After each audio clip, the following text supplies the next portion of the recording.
Hi friends, welcome back to my channel. చూడండి friends, నేను ఈ వీడియోలో చూపిస్తున్నది బెండకాయ గ్రేవీ కర్రీ.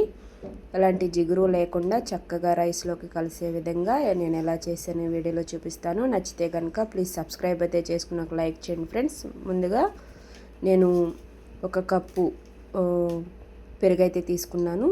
ఆ పెరుగు ముందుగా మిక్స్ చేసి పెట్టుకోవాలి. చూడండి, ఆ పెరుగులో ఒక స్పూను కారం, అంటే మనకి 1/2 కేజీ బెండకాయలకి ఒక స్పూనున్నర కారం అయితే తీసుకున్నాను. అలాగే ఒక స్పూనున్నర సాల్టు, అలాగే కొంచెం పసుపు, అలాగే కొంచెం ధనియాల పౌడర్, అలాగే కొంచెం గరం మసాలా పౌడర్ కూడా వేసేసి మొత్తం కూడా కలుపుకుంటున్నాను. పెరుగులో వేసేసి మొత్తం కూడా మిక్స్ చేసి పెట్టుకోవాలి, పక్కన పెట్టుకోవాలి. మనకు కొంచెం చిక్కగా ఉంటే కనుక కొంచెం వాటర్ పోసి కలిపేసి పక్కన పెట్టుకోవాలి. అది పక్కన పెట్టుకొని స్టవ్ మీద ఒక కళాయి తీసుకుని దాంట్లో మనకి కావాల్సినంత ఒక 2 స్పూన్స్ ఆర్ 3 స్పూన్స్ ఆయిల్ తీసుకున్నాను. నేను ముందుగా బెండకాయలు అయితే మరీ చిన్నగా కాకుండా ఇలా మనకి కొంచెం బెండకాయని 2 ముక్కలుగా చేసి అయితే తీసుకుని ఆయిల్ కొంచెం వేడైన తర్వాత ఆయిల్లో వేపేసాను. అదే ఆయిల్లో ఇంకొక స్పూను ఆయిల్ వేసి దీంట్లో నేను కొంచెం జీలకర్ర, అలాగే 2 పచ్చిమిర్చులు కొంచెం ఫ్రై చేసుకుంటున్నాను.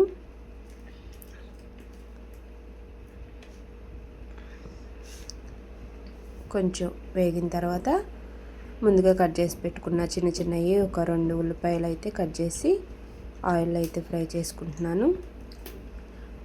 కొంచెం ఆనియన్స్ అనేవి కొంచెం బ్రౌన్ కలర్ వచ్చే వరకు వేయించుకోవాలి. ఇలా వేగిన తర్వాత ఒక 2 రెమ్మలు కరివేపాకు కూడా వేసి ఫ్రై చేసుకుంటున్నాను.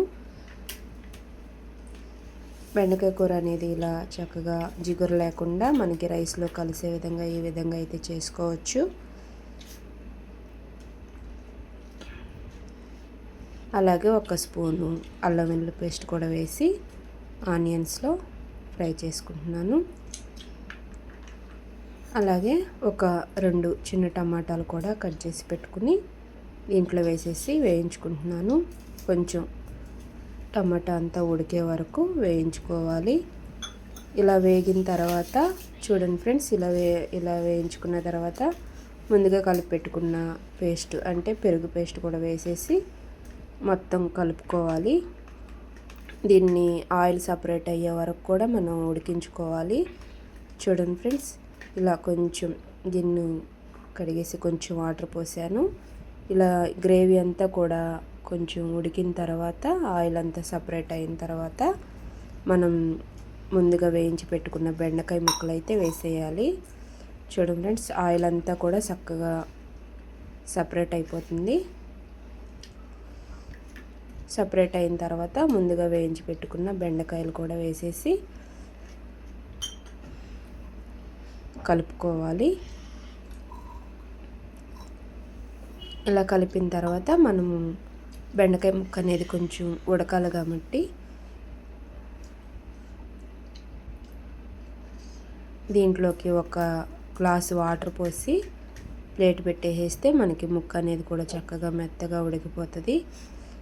గ్రేవీతో మనకి బెండకాయ కర్రీ అనేది చక్కగా రెడీ అయిపోతుంది. ఇంతే. చూడండి ఫ్రెండ్స్, నేను మూత పెట్టేసి ఇలా ఆయిల్ అంతా సపరేట్ అయ్యే వరకు గ్రేవీతో బెండకాయ కర్రీ అనేది చక్కగా వచ్చేసింది.